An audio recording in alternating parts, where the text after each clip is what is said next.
ಸರಿ ಈಗ ಹೇಳ್ತಿದ್ರಿ ಹಾಗೆ ಮಾತಾಡ್ತಾ 30 ವರ್ಷಗಳ ಎಕ್ಸ್ಪೀರಿಯನ್ಸು.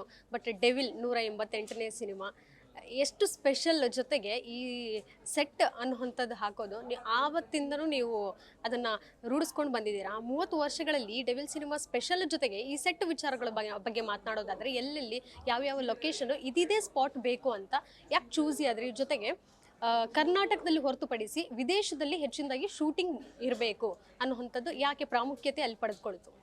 ಇಲ್ಲ, ಆ್ಯಕ್ಚುಲಿ ಏನಂದರೆ ಕೆಲವೊಂದು ಸಲ ಕತೆ ಡಿಮ್ಯಾಂಡ್ ಮಾಡುತ್ತೆ.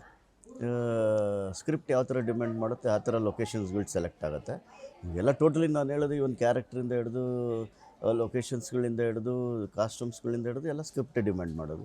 ಆ ಸ್ಕ್ರಿಪ್ಟ್ ಹೇಗೆ ಡಿಮ್ಯಾಂಡ್ ಮಾಡುತ್ತೆ ಆ ಥರ ಒಂದು ಕೆಲವೊಂದು ಸನ್ನಿವೇಶಗಳು, ಕೆಲವೊಂದು ಸಾಂಗ್ಗಳನ್ನ ಫಾರಿನಲ್ಲಿ ಔಟ್ ಆಫ್ ಕಂಟ್ರಿನಲ್ಲಿ ಶೂಟ್ ಮಾಡಿದ್ದಾರೆ.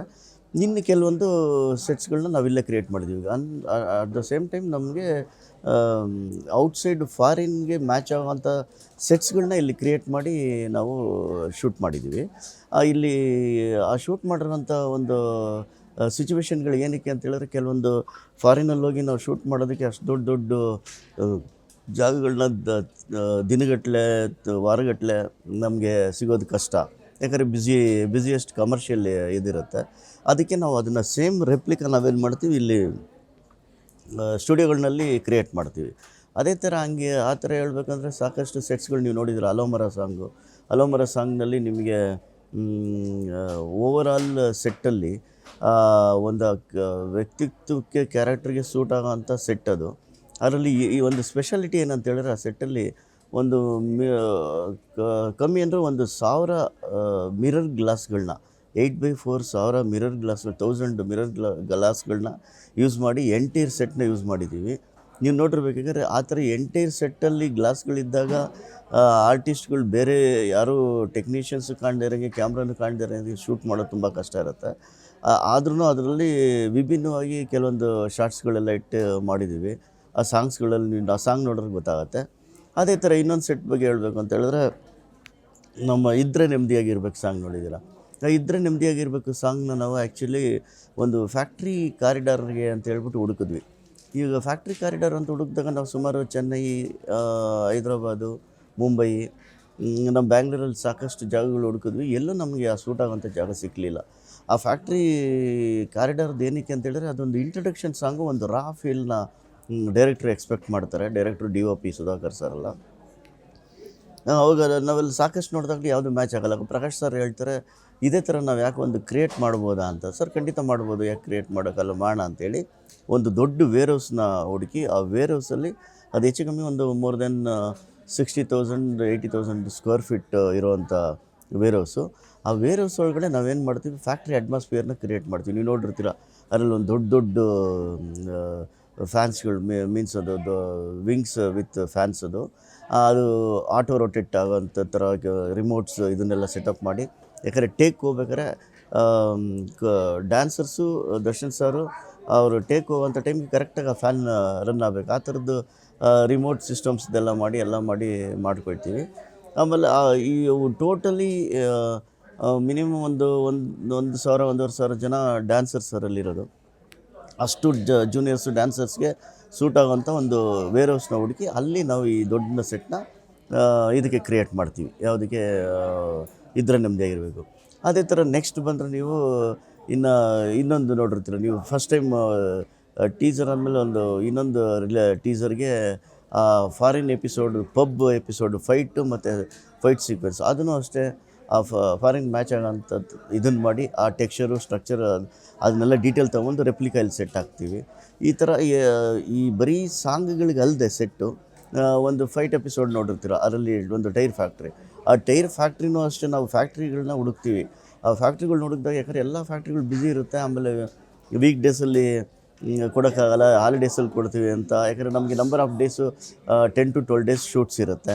ಆ 10 to 12 ಡೇಸ್ ಶೂಟ್ಸ್ ಇರೋದ್ರಿಂದ ನಾವು ಅದನ್ನು ಕಂಟಿನ್ಯೂಸ್ ಆಗಿ ಲೊಕೇಶನ್ ಸಿಗದೇ ಇರೋ ಕಾರಣ, ಆರ್ಟಿಸ್ಟ್ಗಳ ಡೇಟ್ಸ್ ಪ್ರಾಬ್ಲಮ್ ಇರೋದ್ರಿಂದ ಆ ಫ್ಯಾಕ್ಟ್ರಿ ಸೆಟ್ನು ನಾವೇನು ಮಾಡ್ತೀವಿ, ಸೆಟ್ನ ಕ್ರಿಯೇಟ್ ಮಾಡ್ತೀವಿ. ನೀವು ಅದನ್ನ ನೋಡ್ಬೋದು. ಆ್ಯಕ್ಚುಲಿ ಕೆಲವರಿಗೆ ಅನಿಸೋದಿಲ್ಲ ಅದು ಸೆಟ್ ಅಂತ, ಒರಿಜಿನಲ್ ಫ್ಯಾಕ್ಟ್ರಿಲಿ ಮಾಡಿದ್ದಾರೆ ಅಂತ. ಅಂದರೆ ಏನಕ್ಕೆ ಇದನ್ನು ಹೇಳ್ತಾ ಇದ್ದೀನಿ ಅಂದರೆ, ಇಷ್ಟು ಸೆಟ್ಗಳಲ್ಲದೆ ಇದು ಸೀನ್ಗಳಿಗೂ ನಾವು ಸೆಟ್ ಕ್ರಿಯೇಟ್ ಮಾಡಿದ್ವಿ ಸಾಂಗ್ಗಳಿಗಲ್ಲದೆ. ನೀವೊಂದು ಮಾರ್ಕೆಟ್ ಎಪಿಸೋಡ್ ನೋಡ್ತೀರಾ, ಅದರಲ್ಲಿ ಯಾವುದೋ ಒಂದು ಮಾರ್ಕೆಟ್ ಸೀನ್ ಬರುತ್ತೆ, ಮಾರ್ಕೆಟ್ ಎಪಿಸೋಡ್ ಇಡೀ ಮಾರ್ಕೆಟ್ನೇ ನಾವು ಕ್ರಿಯೇಟ್ ಮಾಡಿದ್ವಿ, ಅದು ಕೂಡ ಸೆಟ್ಸೇ. ಇಲ್ಲಿ ನನಗೆ ಗೊತ್ತಿರೋಂಗೆ ಸೆಟ್ಸ್ ಬಗ್ಗೆ ಹೇಳ್ತಾ ಬಂದರೆ ಈ ಸಿನಿಮಾದಲ್ಲಿ ಸೆಟ್ಗೆ ಬಜೆಟ್ ಒಂದು 18ರಿಂದ 20 ಕೋಟಿ ರೂಪಾಯಿ ಸೆಟ್ಗೆ ಖರ್ಚಾಗಿದೆ. ತುಂಬ ಬೃಹತ್ ನಿರ್ಮಾಣದಲ್ಲಿ ಖರ್ಚು ವೆಚ್ಚ ಮಾಡಿ ಮಾಡಿರೋದು. ಯಾಕಂದರೆ ಪ್ರಕಾಶ್ ಸರೇ ಅದು ನಿರ್ದೇಶಕರು ಪ್ರೊಡ್ಯೂಸರ್ ಆಗಿದ್ರು, ಅಶ್ವಿನಿ ಮೇಡಮ್ ಅವರು ಇದಕ್ಕೆ ತುಂಬ ಸಾಥ್ ಕೊಟ್ಟು ಸಪೋರ್ಟ್ ಕೊಟ್ಟು ಮಾಡಿದ್ದಾರೆ. ಅಂದರೆ ಯಾವುದಕ್ಕೂ ಅವರು ಕಾಂಪ್ರಮೈಸ್ ಆಗಿಲ್ಲ. ಇದೆಲ್ಲರದ ಶ್ರಮದ ಜೊತೆಗೆ ನಮ್ಮ ಶ್ರಮ ಮತ್ತು ನಿರ್ದೇಶಕರ ಪ್ರೋತ್ಸಾಹ, ಆಮೇಲೆ ದರ್ಶನ್ ಸರ್ ಪ್ರೋತ್ಸಾಹ, ಇದರೆಲ್ಲದರಿಂದ ಈ ಸೆಟ್ಸ್ಗಳು ಒಂದಕ್ಕಿಂತ ಒಂದು ವಿಭಿನ್ನವಾಗಿ ಬಂದಿದೆ. ನೀವು ಆನ್ ಸ್ಕ್ರೀನ್ ನೀವು ಏನೆಲ್ಲ ನೋಡ್ತೀರಾ 70% ಆಫ್ ಮೂವಿ ಓವರಾಲ್ ಸೆಟ್ಸ್ ಇರುತ್ತೆ. ಒಟ್ಟಿನಲ್ಲಿ ಈ ಸಿನಿಮಾದಲ್ಲಿ ನನಗೆ ಒಂದು ವರ್ಕ್ ಮಾಡಿದ್ದಕ್ಕೆ ನಿಜವಲ್ಲೂ ಅದು ನೀವು first of all Darshan sir cinema ಅಂದ್ರೆ ಒಂದು ವಿಭಿನ್ನವಾಗಿರುತ್ತೆ. ಅದರಲ್ಲಿ ಅವರು ಕ್ಯಾರೆಕ್ಟ್ರು ವಿಭಿನ್ನ, ಜೊತೆಗೆ ಇದರಲ್ಲಿ ಸೆಟ್ಗಳು ವಿಭಿನ್ನವಾಗಿದೆ. ಇದನ್ನೆಲ್ಲ ಮಾಡಿರೋದ್ರಿಂದ ನನಗೆ ತುಂಬಾ ಹೆಮ್ಮೆ ಇದೆ, ತುಂಬಾ ಖುಷಿ ಇದೆ. ಸರಿ, ಈಗ ದರ್ಶನ್ ಅವರ ಸಿನಿಮಾಗಳಲ್ಲಿ ಬಹುತೇಕ ನಾವು ನೋಡೋದಾದ್ರೆ ಸೆಟ್ಗಳನ್ನೇ ಪ್ರಿಫರ್ ಮಾಡ್ತಾರೆ. ಈ ಹಿಂದೆ ಸಿನಿಮಾದ ಸಂದರ್ಶನ ಒಂದರಲ್ಲಿ ಅವ್ರು ಕೂಡ ಹೇಳಿದ್ರು, ಅಂದರೆ ಶಾಲೆ ಸೆಟ್ ಹಾಕಿದ್ವಿ ನಾವು, ಯಾಕೆ ರಿಯಲಿಸ್ಟಿಕ್ ಆಗಿ ಶಾಲೆಗೆ ಹೋಗ್ಬಿಟ್ಟು ಯಾಕೆ ಮಾಡಲಿಲ್ಲ ಅನ್ನುವಂಥದ್ದು, ಪಬ್ಲಿಕ್ಗೆ ತೊಂದರೆ ಕೊಡದೆ ಇರುವಂಥದ್ದು ಒಂದಷ್ಟು ಕಾರಣಗಳು ಏನಾದರೂ ಇರ್ಬೋದು. ಅದೇ ರೀತಿಯಲ್ಲಿ ಯಾಕೆ ದರ್ಶನ್ ಅವರ ಸಿನಿಮಾಗಳಲ್ಲಿ ಹೆಚ್ಚಿನದಾಗಿ ಬರೀ ಸೆಟ್ಗಳಿಗೆ ಪ್ರಿಫರ್ ಮಾಡ್ತಾರೆ, ರಿಯಲಿಸ್ಟಿಕ್ ಜಾಗಗಳಿಗೆ ಯಾಕೆ ಆಗೋದಿಲ್ಲ? ಇಲ್ಲ, ಆ್ಯಕ್ಚುಲಿ ನೀವು ಅದು ಶಾಲೆದು ಅವ್ರು ಕೇಳಿದ್ರು. ಯಾಕೆಂದರೆ ಶಾಲೆಯಲ್ಲಿ ಏನಕ್ಕೆ ಅಂದರೆ ಅದು ಪ್ರಿವಿಯಸ್ ಸಿನಿಮಾ ಇರ್ಬೋದು, ಅವ್ರಿಗೆ ಏನಂದರೆ ಅದರಲ್ಲಿ ಸಾಕಷ್ಟು ಕೊಲ್ಯಾಪ್ಸ್ ಆಗುವಂಥ ಸೀನ್ಗಳಿದೆ. ಶಾಲೆದು ಕೊಲ್ಯಾಪ್ಸ್ ಆಗಿ ಮಕ್ಕಳುಗಳ ಮೇಲೆ ಬೀಳೋಂಥ ಸೀನು ಮತ್ತು ಓಡೋಂಥ ಸೀನು, ಆ ಥರ ಸೀನ್ಗಳೆಲ್ಲ ಇದ್ದಾಗ ನಾವು ಒರಿಜಿನಲ್ ಸೀನ್ಗಳನ್ನ ಲೊಕೇಶನ್ಗಳಲ್ಲಿ ಒರಿಜಿನಲ್ ಸ್ಕೂಲನ್ನ ಕೊಲ್ಯಾಪ್ಸ್ ಮಾಡೋ ಸೀನ್ ತೆಗಿಯೋಕ್ಕಾಗಲ್ಲ.